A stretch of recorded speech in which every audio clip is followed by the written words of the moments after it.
ಕರ್ನಾಟಕದ ಹುಲಿಗಳ ನಿಮಗೊಂದು ಸಿಹಿ ಸುದ್ದಿ ತಂದಿದ್ದೀನಿ. ಏನಪ್ಪಾ ಅಂದ್ರೆ ಕರ್ನಾಟಕದಲ್ಲಿ ಪೊಲೀಸ್ ಕಾಲ್ಪಾರ್ ಮಾಡಿದ್ದಾರೆ. ಬಹಳಷ್ಟು ಜನ ವಿದ್ಯಾರ್ಥಿಗಳ ಕನಸು ಏನಪ್ಪಾ ಅಂದ್ರೆ ನಾನು ಕರ್ನಾಟಕದಲ್ಲಿ ಪೊಲೀಸ್ ಆಗಿ ನೌಕರಿ ಮಾಡಬೇಕು ಅಂತೇಳಿ. ಹಾಗಾದರೆ ಈಗ ಕರ್ನಾಟಕದಲ್ಲಿ ಪೊಲೀಸ್ ಕಾಲ್ಪಾರ್ ಮಾಡಿದ್ದಾರೆ. ಈಗಾಗಲೇ ಸಿವಿಲ್ ಪೊಲೀಸ್ ಕಾಲ್ಪಾರ್ ಮಾಡಿದರು, ನಿಮಗೆಲ್ಲ ಗೊತ್ತು. ಬಹಳಷ್ಟು ಜನ ಅಭ್ಯರ್ಥಿಗಳು ಈಗಾಗಲೇ ಅಪ್ಲಿಕೇಶನ್ ಹಾಕಿದ್ರಿ, ಇನ್ನೂ ಅಪ್ಲಿಕೇಶನ್ ಹಾಕ್ತಾ ಇದ್ರಿ. ಈಗೇನಪ್ಪ ಅಂದ್ರೆ ಪ್ರೆಸೆಂಟ ಇಲ್ಲಿ ಕರ್ನಾಟಕ ಪೊಲೀಸ್ ಕರೆದಾರು. ಯಾವ್ಯಾವ ಹುದ್ದೆಗಳಿಗೆ ಅಂತೀರ ನಿಮ್ಗೆ ಗೊತ್ತಿರಲಿ. CAR ಮತ್ತು DAR ಅಂತೇಳಿ ಹುದ್ದೆಗಳಿಗೆ ಕರೆದಾರ. CAR ಅಂದ್ರೆ ಏನಂತೀವಿ, ಸಿಟಿ ಆರ್ಮ್ಡ್ ರಿಸರ್ವ್ ಅಂತೀವಿ. DAR ಅಂದ್ರೆ ಡಿಸ್ಟ್ರಿಕ್ಟ್ ಆರ್ಮ್ಡ್ ರಿಸರ್ವ್ ಅಂತೀವಿ. ಒಟ್ಟು ಹುದ್ದೆಗಳು ಎಷ್ಟು ಕರೆದಾರಪ್ಪ ಅಂದ್ರೆ 1600 ಹುದ್ದೆಗಳಿಗೆ, ಅಂದ್ರೆ 1600 ಹುದ್ದೆಗಳಿಗೆ ಇಲ್ಲಿ ಅರ್ಜಿಯನ್ನು ಕರೆದಾರ. ಹಾಗಾದರೆ ನೀವು ಎಲ್ಲೆಲ್ಲಿ ನೌಕರಿ ಮಾಡೋದು ಬರ್ತೈತೆ ಅನ್ನೋದನ್ನು ಸಹಿತ ನಿಮ್ಗೆ ಗೊತ್ತಿರಬೇಕು. ನೀವು ನಿಮ್ಮ ಜಿಲ್ಲೆಯಲ್ಲಿ ನೌಕರಿ ಮಾಡ್ಬೋದು ಅಥವಾ ಬೇರೆ ಜಿಲ್ಲೆಯಲ್ಲಿ ನೌಕರಿ ಮಾಡ್ಬೋದು. ಒಟ್ಟಾರೆಯಾಗಿ ನೀವು ನೌಕರಿ ಮಾಡೋದು ಎಲ್ಪ ಅಂದ್ರೆ ನಮ್ಮ ಕರ್ನಾಟಕ ರಾಜ್ಯದಲ್ಲಿ ನೌಕರಿ ಮಾಡ್ಬೋದು. ಹಾಗಾದರೆ ನಿಮ್ಗೆಲ್ಲರಿಗೂ ಗೊತ್ತಿರಲಿ, ಇಲ್ಲಿ 2 ಭಾಗಗಳನ್ನ ಮಾಡ್ಕೊಂಡಾರೆ. ಒಂದು ಹೈದರಾಬಾದ್ ಕರ್ನಾಟಕ ಅಂತ ಮಾಡ್ಯಾರ. ಹೈದರಾಬಾದ್ ಕರ್ನಾಟಕಕ್ಕೆ ಒಟ್ಟು ಹುದ್ದೆಗಳನ್ನ ಎಷ್ಟು ಇಟ್ಟಾರಪ್ಪ ಅಂದ್ರೆ 179 ಹುದ್ದೆಗಳನ್ನ ಇಷ್ಟಾರ. ಅದೇ ರೀತಿಯಾಗಿ HK ಅಂದ್ರೆ 1421 ಹುದ್ದೆಗಳನ್ನ ಇಟ್ಟಾರ. ಒಟ್ಟು ಹುದ್ದೆಗಳು ಎಷ್ಟದಪ್ಪ ಅಂದ್ರೆ 1600 ಹುದ್ದೆಗಳದಾವ. ಹಾಗಾದರೆ ಅಭ್ಯರ್ಥಿಗಳೇ, ಇದಕ್ಕೆ ವಿದ್ಯಾರ್ಥಿ ಏನಾಗಿರ್ಬೇಕಪ್ಪ ಅಂದ್ರೆ ಎಜುಕೇಷನ್ PUC ಪಾಸ್ ಆದಂಥ ಅಭ್ಯರ್ಥಿಗಳು ಅರ್ಜಿ ಸಲ್ಲಿಸಬಹುದು. ಅಥವಾ PUC ಆಗಿಲ್ಲ, ITI ಆಗೈತಿ, ITI ಪಾಸ್ ಆದರೂ ಸಹಿತ ನೀವು ಅರ್ಜಿಯನ್ನು ಸಲ್ಲಿಸಬಹುದು. ಅಥವಾ ಡಿಪ್ಲೊಮಾ ಪಾಸ್ ಆದವರು ಸಹಿತ ನೀವು ಅರ್ಜಿಯನ್ನು ಸಲ್ಲಿಸಬಹುದು. ಮೊದಲಿಗೆ ಹೆಂಗಿತ್ತು ರೀ, ಇದು CAR DAR ಅಂದ್ರೆ SSLC ಮೇಲೆ ಕಾಲ್ಪಾರ ಮಾಡ್ತಿದ್ರು. ಆದರೆ ಈ ಸಲ ಏನು ಮಾಡ್ಯಾರಪ್ಪ ಅಂದ್ರೆ PUC ಮೇಲೆ ಮಾಡ್ಯಾರ. ಈಗ SSLC ತೆಗೆದು PUC ಮೇಲೆ ಪಾಸ್ ಮಾಡಿದ್ದಾರೆ. ಹಾಗಾದರೆ ಅಭ್ಯರ್ಥಿಗಳೇ, ನಿಮ್ಗೆ ವಯಸ್ಸಿನ ಮಿತಿ ಗೊತ್ತಿರಲಿ. ವಯಸ್ಸಿನ ಮಿತಿ ಏನಪ್ಪ ಅಂದರೆ ಈಗ ಸುಮಾರು 3-4 ವರ್ಷದಿಂದ ಕಾಲ್ಪಾರ ಮಾಡಿರಲಿಲ್ಲ. ಅದರ ಸಲುವಾಗಿ ಈಗ ಏನು ಮಾಡ್ಯಾರ ಅಂದರೆ ವಯಸ್ಸಿನ ಮಿತಿಯನ್ನು ಹೆಚ್ಚಳ ಮಾಡಿದ್ದಾರೆ. ಹಾಗಾದರೆ ವಯಸ್ಸು ಎಷ್ಟು ಸರ್ ಅಂತ ಕೇಳ್ತೀರಿ ಅಭ್ಯರ್ಥಿಗಳು, ನಿಮ್ಗೆ ಗೊತ್ತಿರಲಿ. 18ರಿಂದ 33 ವಯಸ್ಸಿನ ಒಳಗಡೆ ಇರ್ತಕ್ಕಂಥವ್ರು ಜನರಲ್ ಕ್ಯಾಟಗರಿಯವರು ಅರ್ಜಿಯನ್ನು ಸಲ್ಲಿಸಬಹುದು. ಅದೇ ರೀತಿಯಾಗಿ 18ರಿಂದ 35 ಯಾರಪ್ಪ ಅಂದರೆ OBC ಅಂದರೆ SC ST category first 2B ಆಮೇಲೆ 3B 3A ಅಂದರೆ OBC SC ST ಯಾರು ಬರ್ತಾರೆ ಅಂಥ ಅಭ್ಯರ್ಥಿಗಳಿಗೆ 18ರಿಂದ 35 ವಯಸ್ಸಿನ ಒಳಗಡೆ ಇರ್ತಕ್ಕಂಥವ್ರು ಅರ್ಜಿಯನ್ನು ಸಲ್ಲಿಸಬಹುದು. ಆಮೇಲೆ ಇನ್ನೂ ಒಂದು ಅದರ ಯಾರಿಪ್ಪ ಅಂದ್ರೆ ಬುಡಕಟ್ಟು ಜನಾಂಗ. ಬುಡಕಟ್ಟು ಜನಾಂಗದವ್ರಿಗೆ ಎಷ್ಟೈತಪ್ಪ ಅಂದ್ರೆ 18ರಿಂದ 38 ವಯಸ್ಸಿನ ಒಳಗಡೆ ಇರ್ತಕ್ಕಂಥವ್ರು ಅರ್ಜಿಯನ್ನು ಸಲ್ಲಿಸಬಹುದು. ಹಾಗಾದರೆ ಅಭ್ಯರ್ಥಿಗಳು ನೀವು ಕೇಳ್ಬೋದು, ಅಪ್ಲಿಕೇಶನ್ ಹಾಕಲಿಕ್ಕೆ ಸರ್ ಫೀಸ್ ಎಷ್ಟಿದೆ ಅಂತ ಕೇಳ್ಬೋದು. 750 ರೂಪಾಯಿ ಅದ. ಅದೇ ರೀತಿಯಾಗಿ SC ST ಕ್ಯಾಟಗರಿ ಫಸ್ಟ್ ಮಾಜಿ ಸೈನಿಕರಿಗೆ ಎಷ್ಟೈತಪ್ಪ ಅಂದ್ರೆ 500 ರೂಪಾಯಿ ಅದ. ಇದು ಅಪ್ಲಿಕೇಶನ್ ಹಾಕಲಿಕ್ಕೆ. ನೀವು ಆನ್ಲೈನ್ ಅರ್ಜಿಯನ್ನು ಹಾಕ್ತೀರಿ. ಆನ್ಲೈನ್ ಅರ್ಜಿ ಹಾಕಿದ ಮೇಲೆ ಫಸ್ಟಿಗೆ ಏನು ಬರ್ತೈತಪ್ಪ ಅಂದ್ರೆ ರಿಟರ್ನ್ ಎಕ್ಸಾಮ್ ಬರ್ತದೆ. ಎಕ್ಸಾಮ್ ಯಾವ ರೀತಿ ಇರ್ತೈತಪ್ಪ ಅಂದ್ರೆ 100 ಕ್ವಶನ್ ಇರ್ತಾವೆ, ಆಮೇಲೆ 100 ಮಾರ್ಕ್ಸ್ ಇರ್ತಾವೆ. ಇದರಲ್ಲಿ ನೀವು ಪಾಸ್ ಆದ್ರಿಪ್ಪ ಅಂದ್ರೆ 1:5 ಮಾಡ್ತಾರೆ ರೀ. ಪರೀಕ್ಷೆ ಒಳಗೆ 1:5 ಸೀಟನ್ನು ಆಯ್ಕೆ ಮಾಡಿಕೊಂಡು ನೆಕ್ಸ್ಟ್ ಎದಕ್ಕೆ ಕರಿತಾರಪ್ಪ ಅಂದ್ರೆ ಫಿಸಿಕಲ್ ಕರಿತಾರೆ.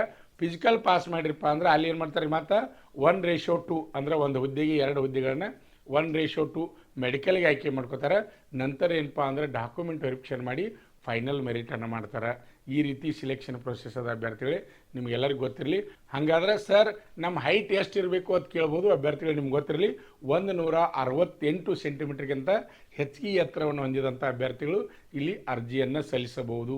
ಅದೇ ರೀತಿಯಾಗಿ ಚೆಸ್ಟ್ ಎಷ್ಟಿರ್ಬೇಕಪ್ಪ ಅಂದ್ರೆ 81ರಿಂದ ವಿಸ್ತಾರ ಮಾಡಿದಾಗ 86 ಸೆಂಟಿಮೀಟರ್ ಆಗಬೇಕು.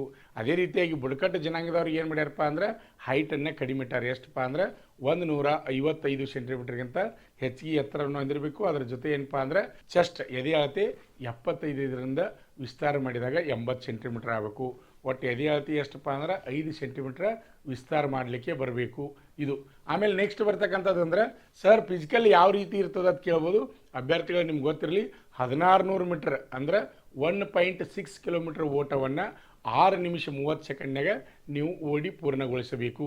ಅದೇ ರೀತಿಯಾಗಿ ಉದ್ದ ಜಿಗಿತ ಇರ್ತದೆ. ಎಷ್ಟಪ್ಪ ಅಂದ್ರೆ 3.80 ಮೀಟರ್ ಇರ್ತದೆ. ಅದೇ ರೀತಿಯಾಗಿ ಎತ್ತರ ಜಿಗಿತ ಎಷ್ಟು ಇರ್ತದಪ್ಪ ಅಂದ್ರೆ 1.20 ಮೀಟರ್ ಇರ್ತದೆ. ಅದೇ ರೀತಿಯಾಗಿ ಗುಂಡು ಎಸೆತ ಎಷ್ಟು ಇರ್ತದಪ್ಪ ಅಂದ್ರೆ 7.26 kg ಇರ್ತದೆ.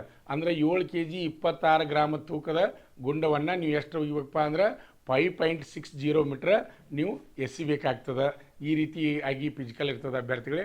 ಹಾಗಾದರೆ ನಿಮ್ಗೆ ಗೊತ್ತಿರಲಿ, 100 ಎಕ್ಸಾಮ್ ಫಸ್ಟಿಗೆ ನೀವು ಆನ್ಲೈನ್ ಅರ್ಜಿ ಹಾಕ್ತೀರಿ. ಆನ್ಲೈನ್ ಅರ್ಜಿ ಹಾಕಿದ ಮೇಲೆ ಫಸ್ಟಿಗೆ ಏನು ಬರ್ತೈತೆ ಅಂದರೆ ಎಕ್ಸಾಮ್ ಬರ್ತದೆ. 100 ಕ್ವಶನ್ 100 ಮಾರ್ಕ್ಸ್ ಇರ್ತದೆ. ಎಕ್ಸಾಮ್ ಟೈಮ್ ಎಷ್ಟಪ್ಪ ಅಂದ್ರೆ 90 ನಿಮಿಷ ಅಂದ್ರೆ 1.5 ಗಂಟೆ ಇರ್ತದೆ. 1.5 ಗಂಟೆ ಒಳಗೆ ಪರೀಕ್ಷೆನ ಬರೀಬೇಕು.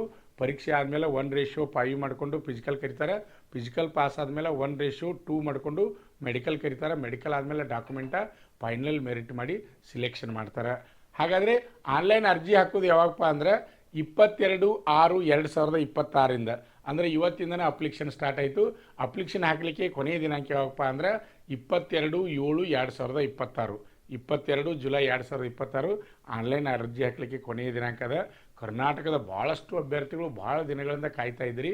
ಯಾಕಂದ್ರೆ ಸ್ಟಾರ್ಟಿಂಗ್ ಅಪ್ಲಿಕೇಶನ್ ಸ್ಟಾರ್ಟ್ ಆಯ್ತಂದ್ರೆ ಸ್ಟಾರ್ಟಿಂಗ್ ಅಪ್ಲಿಕೇಶನ್ ಹಾಕಿರಿ, ಮುಂದೆ ಹೋಗಿ ಸರ್ವರ್ ಬಿಜಿ ಬರ್ತದೆ. ಅಷ್ಟಲ್ಲದೆ ನಿಮ್ಗೆ ಇನ್ನೊಂದು ಮಾಹಿತಿ ಗೊತ್ತಿರಲಿ, ಈಗಾಗಲೇ ಎಕ್ಸಾಮ್ ಡೇಟ್ ಸಹಿತ ಫಿಕ್ಸ್ ಮಾಡ್ಯಾರ. ಎಷ್ಟಪ್ಪ ಅಂದ್ರೆ 6/9/2026 ಎಕ್ಸಾಮ್ ಡೇಟ್ ಅದ ಅಭ್ಯರ್ಥಿಗಳೇ. ಈಗಾಗಲೇ ಭಾಳಷ್ಟು ಜನ ಅಭ್ಯರ್ಥಿಗಳು 2 ವರ್ಷ 3 ವರ್ಷ 4 ವರ್ಷದಿಂದ ಓದ್ತಾ ಇದ್ರಿ.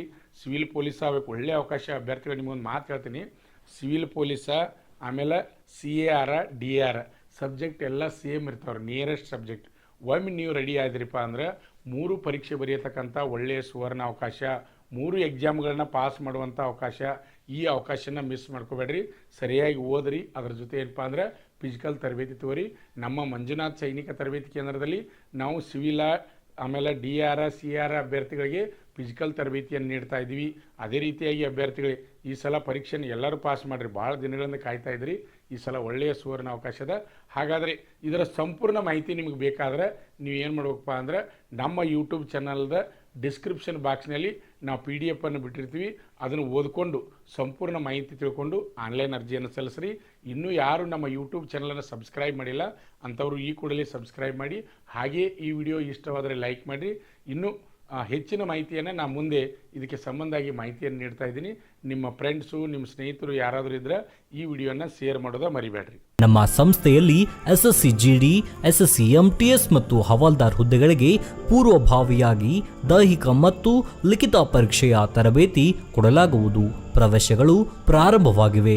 ಪಾಲಕರ ಆಶೀರ್ವಾದ, ಯುವಕರ ಪ್ರೋತ್ಸಾಹದಿಂದ ಸರ್ಕಾರದಿಂದ ಮಾನ್ಯತೆ ಪಡೆದು ಕರ್ನಾಟಕದಲ್ಲಿ ಯಶಸ್ವಿಯಾಗಿ 21ನೇ ವರ್ಷದಲ್ಲಿ ಮುನ್ನಡೆಯುತ್ತಿರುವ ಸಂಸ್ಥೆಯಿಂದ ಇಂಡಿಯನ್ ಆರ್ಮಿಯಲ್ಲಿ Agniveer, general duty, tradesman, army assistant officer, store keeper ಮತ್ತು ಟೆಕ್ನಿಕಲ್ ಹುದ್ದೆಗಳಿಗೆ ಅಗ್ನಿವೀರ ಇಂಡಿಯನ್ ಆರ್ಮಿಯನ್ನ ಸೇರಬಯಸುವ ಅಭ್ಯರ್ಥಿಗಳಿಗೆ ಪೂರ್ವಭಾವಿಯಾಗಿ ಕಂಪ್ಯೂಟರ್ ಬೇಸ್ಡ್ ಎಕ್ಸಾಮ್ ಹಾಗೂ ದೈಹಿಕ ಪರೀಕ್ಷೆಗಳಿಗೆ ತರಬೇತಿ ನೀಡಲಾಗುವುದು.